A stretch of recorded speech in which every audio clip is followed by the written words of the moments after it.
מה קורה חברים? יש פה עיתונאי אפגני שגר בנורווגיה, קוראים לו ימה וולה סמל. עשה רעיון לבועז ביסמוט. בועז ביסמוט ריסק אותו, עשה לו בית ספר. אתם חייבים לראות את זה. Why is Israel starving the people of Gaza? But again, as you said before, genocide, starving, ethnical cleansing, my God, everything is here.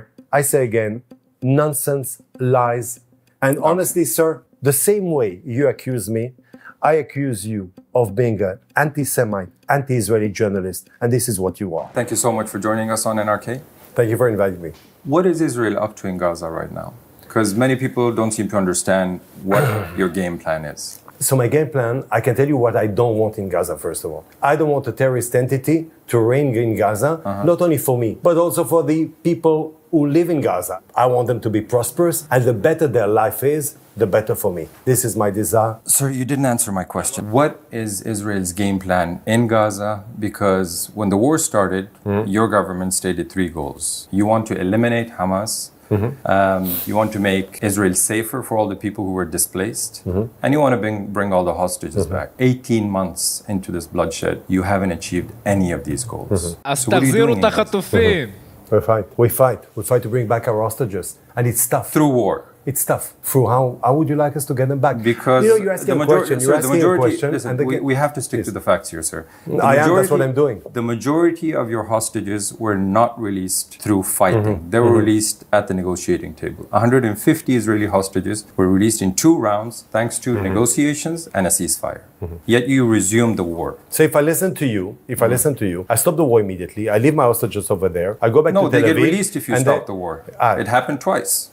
You stopped the war. 2014. Ceasefire was in place, and your hostages were released. I wish. I mean, if and you yet release 5 weeks ago, you resumed the war. Yeah. And you saw your own people taking to the streets. So for you, protesting against the war. I should stop the war. Not for me. No. For the hostage families. Question, for the hostage family, I meet them, in the parliament, Israeli parliament. They want the war.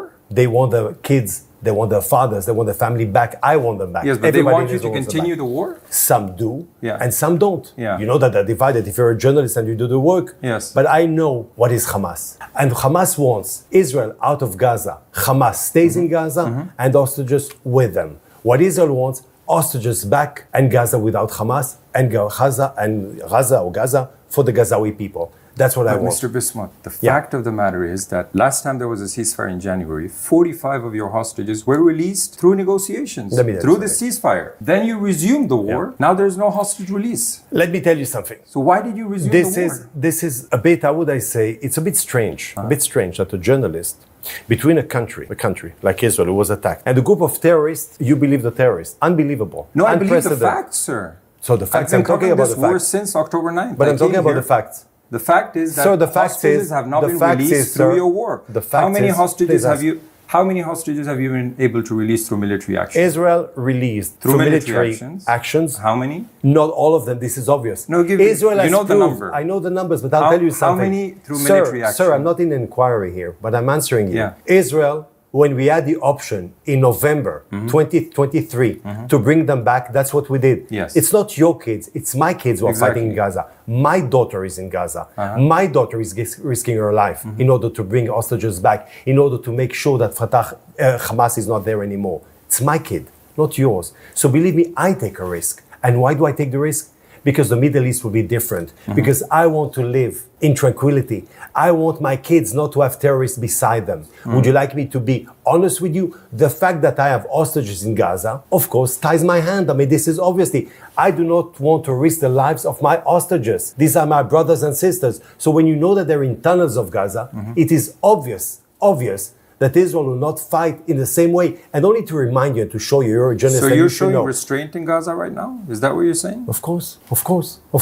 Sir, 80% of the Gaza Strip is totally devastated. 80% of the Gaza Strip is devastated. According to the world. And the fault of who? And that's restraint. And the fault of who? No, we'll get to the fault. I'm asking you. But the fact is, you're saying you're showing restraint. Who attacked? The fault of who? Everything that happens in Gaza is under the responsibility of HAM H-A-M-A-S, Hamas. Okay, so you beside reach, me. let's for argument's sake, you say you reach that point. Yeah. Hamas does not control Gaza. Sure. They're not a military force anymore. What then? The day after, What as I do said you before. want to do with Gaza? The day after. First of all, I left Gaza in 2005. I left Gaza. Your prime minister, your boss said today that you're going to stay there indefinitely. My prime minister, first of all, my prime minister, has the obligation towards history, to bring back the hostages and to eliminate Hamas from Gaza. This is why he has the support of the people. What will happen next? I can tell you what will not happen. Look, we have a new American administration. So you're avoiding the question. I'm not avoiding. I'm still times. answering. If you'll allow me to answer, Sure, we still have a new, for example, American administration, and you heard the American president who spoke, not me. I mean, it's not Prime Minister Netanyahu. It's the American president who spoke maybe of migration. Consent, of course. Consent migration of Gazawi people towards other places if they want. Will Israelis resettle Gaza? Because there are people in your government who are making plans as we speak for the resettlement of Gaza. I know that in Gaza, there was an Israeli settlement. I know that in Gaza, we had control before 2005. I know that the 7th of October wouldn't have happened or occurred at that time. Yet I did not hear my prime minister, which I speak a lot, speaking about occupation in Gaza, settlements in Gaza. Does Israel want to resettle Gaza? I didn't hear my prime minister speak about it. I didn't hear the Israeli official. Members in the Israeli government who are saying this, who are working with these plans. When I look at myself in the mirror, I never hear myself saying such a thing. If that's what you want, if it's your fantasy, maybe it's yours. No, it's a fantasy of members of some the Israeli allowed government. to, by the way. Some also, they have also some who have the fantasy of, how would I say, of a two-state solution and having a terrorist state beside me. That's also a fantasy. We're a democracy. Okay, so the Israeli government does not want to resettle It's not Gaza? an official line. I didn't hear it. You also didn't hear it. Israel is facing an unprecedented global wave of condemnation. Many countries, among them Norway, which we talked about, traditional allies of your country, say that you're violating international law by using disproportionate force against the Palestinians, committing war crimes. So the main point, genocide. Is Israel committing genocide on the Palestinians? Are you serious by asking this question? Are you serious? Do you consider yourself a serious journalist by asking me such a question? I'll tell you why. When UNRWA was created, how many Palestinians did you have? You tell me. No, I'm asking you. How many? I don't have that number. 100,000, 200,000? How many Palestinians do you have today? Speak about millions, of course. Never ever have I seen in history a nation suffering genocide and growing so much. Stop with this ridiculous question. No, Israel is a moral country. Israel respects international law. Israel respects humanitarian law, and Israel has the right to defend itself. Okay. אני שנייה עוצר. ישראל היא המדינה היחידה הדמוקרטית בכל המזרח התיכון הענק הזה. And this is something that I'm afraid you don't accept, you don't agree. And it's a bit International, sir. No, I can Amnesty see. International No, does you're not not. agree You're with not. you. You're not. Let me give you the sources of what I'm quoting. If you're asking me after the 7th of October, when Israel fights for its life, because I mean, if they could, they would have killed all of us. So if we defend ourselves, and you speak of a genocide, when in the last 20 years, I mean, you did have wars against terrorism, and you would never have such a question to other nations. But to ask the Jews, of course you can ask this question. Why? Because the Jew defends himself. No, you would prefer. It's not about defending yourself. It's the way you're defending yourself in a disproportionate way. Because Israel, I'll give you the sources. For you, I'll give you the Israel sources is not and then you allowed answer. to defend itself. According to Amnesty, who published a 296-page report published in December 2024, backed by forensic evidence, they say Israel is committing a genocide. Your response to that? It's a bunch of liars and lies. So and Amnesty again, as I said, is lying about Israel? Israel committing a genocide, and you think I should respond to such a thing when I have all my boys dying because, I mean, instead of sending my jets, I mean, kids are going inside, and I've seen it. And you talk to me about genocide when I bury my children? You sit here in front of me, and you consider me, I mean, you're like, as the, asking me like question, investigator, and I'm supposed to justify myself. No, sir. Not only I don't justify myself, but I look at your questions, and honestly, not only I didn't come to justify, but I say that in 10, 20, 30 years, my kids will be proud of me because I'm defending, I'm trying to bring hostages and finding evil. What you're doing right now is defending evil. And this is absurd, this is gross, And this is not very respectful for you and your profession. So by questioning Israel's atrocities or war crimes? By mentioning genocide, it's an insult to my country, it's an insult to my soldiers, it's an insult to my daughter, it's an insult to my father, it's an insult to myself. But you're proud of yourself because you're going to go back to Norway. Yes, I had such a question. It's totally untrue, absurd, a lie. But what do you care? Okay. So you don't believe Amnesty, you don't believe Human Rights Watch, UN experts are discredited in your eyes? I believe what I say, I believe reality, I believe my soldiers, I believe myself, I believe my government, I believe Israel. Now some of Israel's most respected Holocaust scholars accuse your government of genocide. We're talking about Jewish scholars. Professor Amos Goldberg, you know him well, I presume, a leading Israeli Holocaust historian, wrote, yes, it is genocide, it is difficult and painful to admit, but after 6 months of brutal war, we can no longer avoid this conclusion. This is one of the most respected Jewish scholars saying that your government is committing genocide. 9 people here in Israel, or the Jews in Israel, some of them, are very proud of their army. You can quote 1, you can quote 2. I can quote all the millions in Israel who support their soldiers, who believe in their soldiers, who are proud of their soldiers. I am very, very proud of my army. I'm very proud of the way they fight. I'm very proud of their devotion. I'm very proud of the way they respect international law, sometimes even by dying, by getting a bullet, because we don't do it as we could have done it easily by planes, because we respect human lives. And the difference here is that here in Israel, missiles protect civilians. Over there, civilians protect missiles. Can I ask you a question? You invited me for an interview. Yes. And I hope you leave it, because you can afterwards cook your interview and choose whatever you want. You come here, and you really think I'm going to sit in front of you after my country being savagely raped. You come to my country, you invite me for an interview, and all I hear is Israel, my soldiers, genocide, being accused. Nothing about the way we are fighting, the way we respect international law, a bit of honesty from your side. I mean, what is this? What is this? Is this an interview, or is this a j'accuse? You're on the wrong side of history, not me. I defend my population. We defend our country. We're proud of our soldiers. And if those soldiers, those brave soldiers, you come here, you land here, and you think you're allowed to accuse us of genocide and it's like this, no, sir, it's not. We do not allow you. We're Israel. We're proud of who we are. Anyway,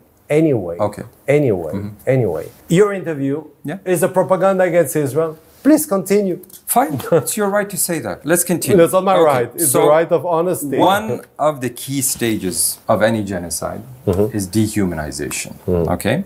Israeli ministers and generals have repeatedly used language that strips Palestinians of their humanity. Let's go through a few of those examples. Again, this is not taken from thin air.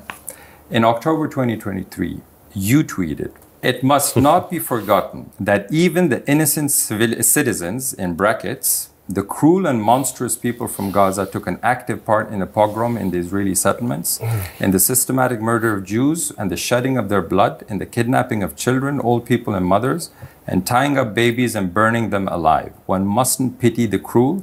There is no place for any humanitarian gesture." Do you stand by that statement? What do you do with people, civilians, who come and kill your baby? What do you do with them? Sorry, I'm asking you. No, I'm asking you. Questions. I'm asking you. You ask me. Do you stand by that statement? About innocent civilians? Civilians who come and kill and rape, what are they? Tell me. Define. No. I mean, you seem to know everything. No. Define. What do you mean by this statement? I'll tell you what I you're mean. saying. I'll tell you what I mean. Please explain. Those who come and kill me, those who come, and this is why in brackets, innocent civilians. As I said before, and you recall perfectly well what I said, I know what I tweet. I just quoted you. Of course. People who come and kill, rape, kidnap, slaughter. In Norway, what do you do with them? You give them a medal? I'm asking you. What do you do in Norway with someone who comes with people who rape in Norway? What do you do with them? What do you do with criminals in Norway? What do you do with them? You give them medals? What is this? What you don't allow in Norway, I'm supposed to allow in Israel? Those who come and kill, those who come who viciously kill, I'm very sorry, I mean. They're not, how would I say, they're not angels. Okay. Maybe in wait a second. Now I understand with your little smile. Now I understand. Maybe because they came to Israel and they killed Israelis, or they killed Jews, and it's okay. Maybe this is your logic, sir. Now I understand. Please continue. Took me time. You see, it took me half an hour to understand your logic. Okay, so you stand by that statement. So, your heritage minister, Amichai Eliyahu, said nuking Gaza was an option and called for methods more painful than death for Palestinians. Do you condemn that statement? I told you what I believe in. Yeah. Israeli government has 3, I would even say 4 objectives. Yeah. The objectives are, and I can say it again, I said it, I'll say it again. I'm Hamas asking you will about not a very reign. specific quote, Ask him. sir. You invited me. Yes. Ask him. These are Call people him. in the Israeli government saying Call him, ask we should him. nuke Gaza? Call him. Ask him. But again, you speak of Gaza. I mean, you know what is the problem? I Sir, the understand. problem, honestly, is that you're avoiding you're dodging every question. No, I'm not. The problem is, I'll tell you what is the problem. You're dodging every question. I'll tell you the problem. The problem is ignorance. Now, it's ignorance.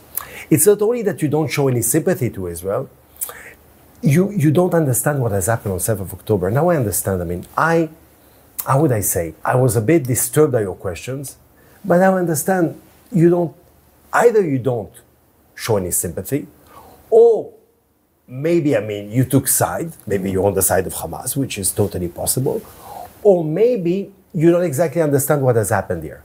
In 3 cases, it's not very nice for you. Yet I understand. Please continue. Israel's president, Isaac Herzog, said it's an entire nation out there that is responsible. This rhetoric about civilians not aware, not involved, it's absolutely not true. What do you think about these kind of blanket statements I'll tell you only 2 accusing things. all of the Gazan population for the atrocities of Hamas? I'll tell you 2 things, but again, I understand. When he speaks of, as you quoted, or as you said right now, we quoted this tweet about the entire population, or I don't know. Being responsible, yeah. Responsible. Who voted for Hamas?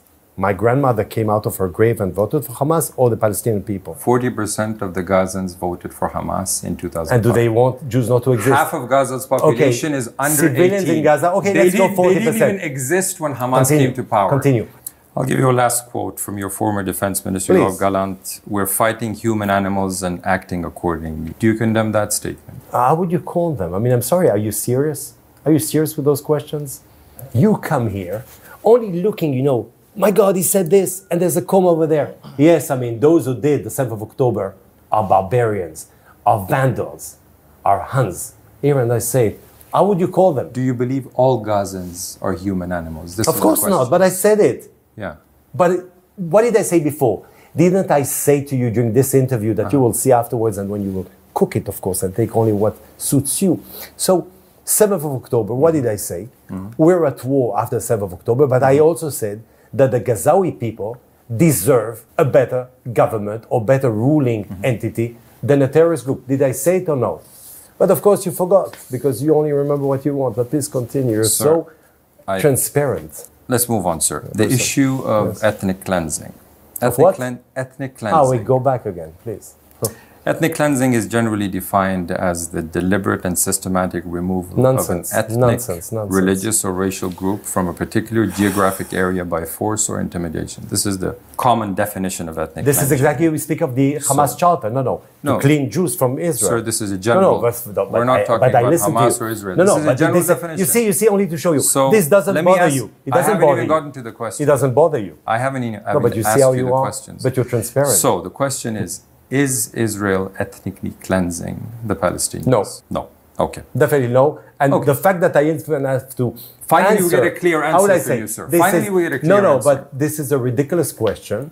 The reason why I asked you why Israel... Please continue. If Israel is ethnically cleansing the Palestinians is because your military is right now forcibly displacing hundreds of thousands of Gazans from their homes. Protecting them. Time and again. Protecting them, and they will come back to a better Gaza. I'll give you ample time. I'm not done with the question, sir. Let me finish. Okay, so they've been forced from their homes time and again.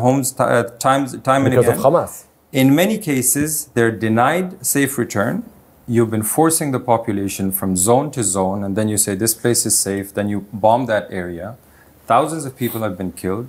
Right now, you've stopped all aid. No food is entering Gaza. No medicines are entering Gaza.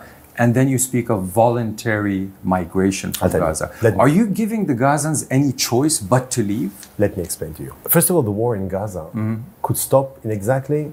What time is it now? In Israel, 22? In 2 minutes. Hostages are back.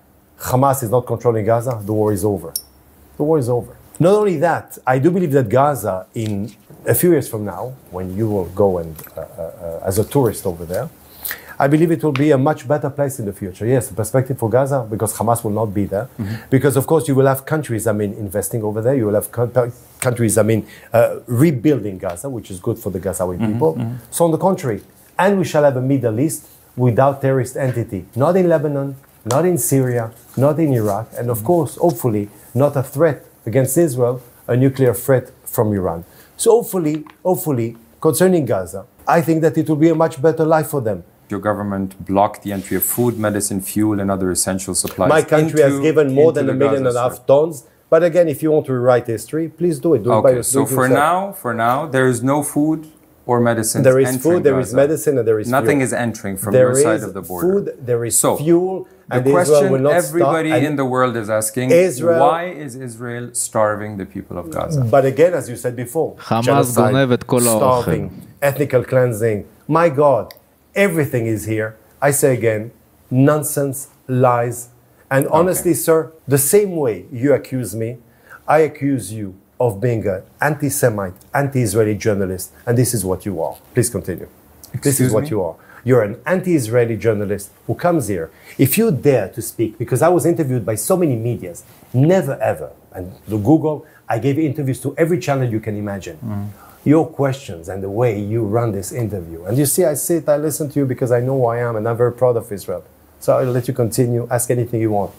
Did you just call me an anti-Semite for asking questions based on UN reports, on Amnesty reports, based on Human Rights Watch, UN experts, Israeli scholars? Sir, that's what you do right now. So now I'm an anti-Semite? Yes, sir, I'm sorry. For asking questions about your war? If you accuse me... I'm asking questions, I'm not accusing you of anything. I'm asking you, yes, sir.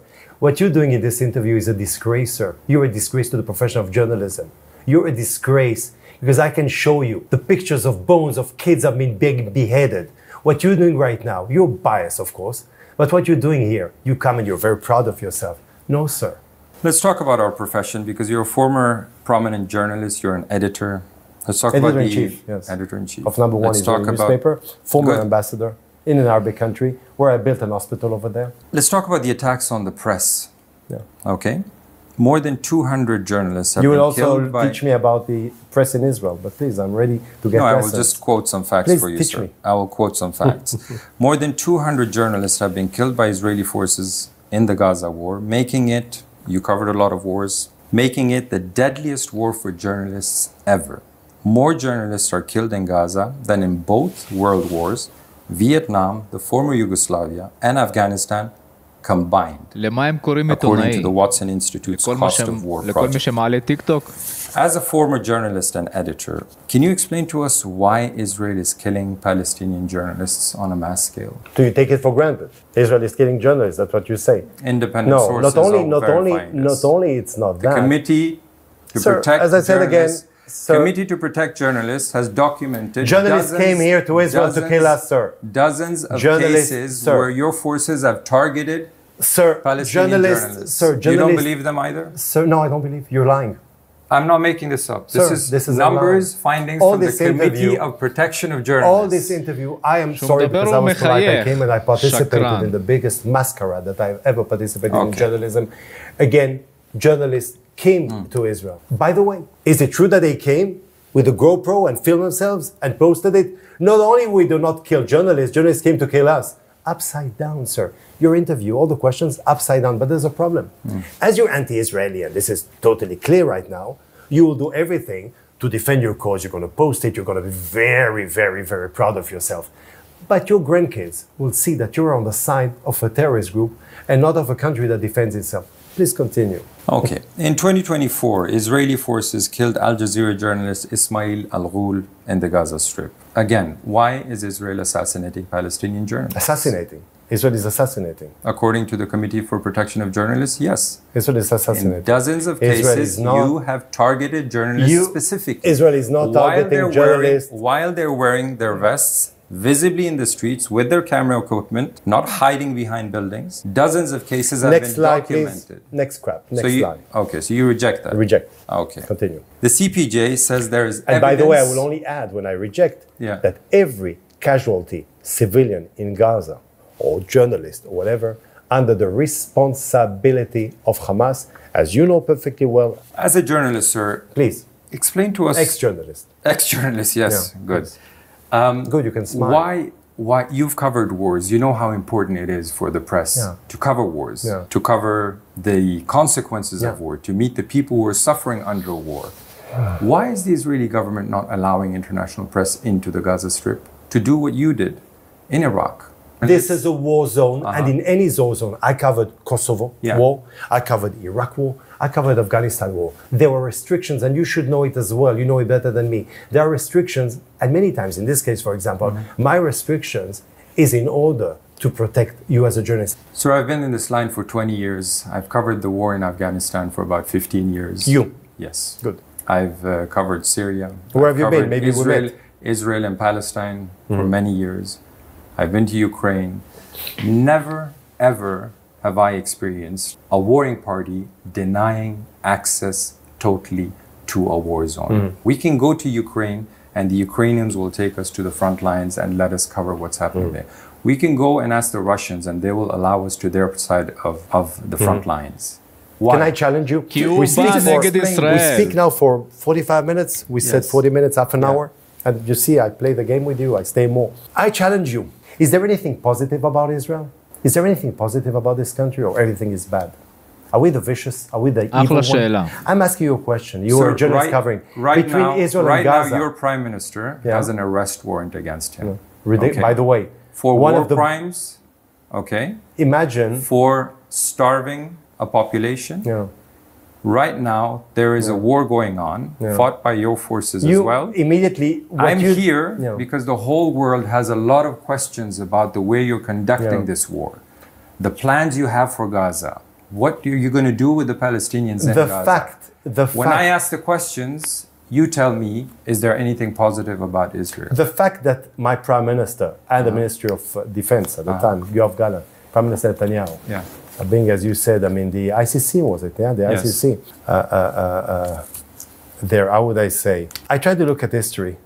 I try to imagine 8 years ago, ICJ, for example, being sitting over there as the accused, Great Britain, for example, fighting the Nazis. Or I imagine ICC summoning Winston Churchill. Ridiculous. Our grandkids will despise what ICC and ICJ have done, would despise. And this is a stain in all those institutions. And I sit in front of you as a very proud member of parliament, as a very proud ex-journalist, as a very proud ex-officer of the Israeli army, as a very proud father of an Israeli soldier. Where do we go from here, Mr. Bissen? To a much better Middle East, I promise you. Much better one. How does that Middle East look like? Please explain. It will look amazing. It will look, first of all, when we're fighting for this victory, it's also fighting for peace. And one thing is certain, in 10 years, in 100 years, in 1,000 years, Israel will be here, strong, Jewish, and democratic.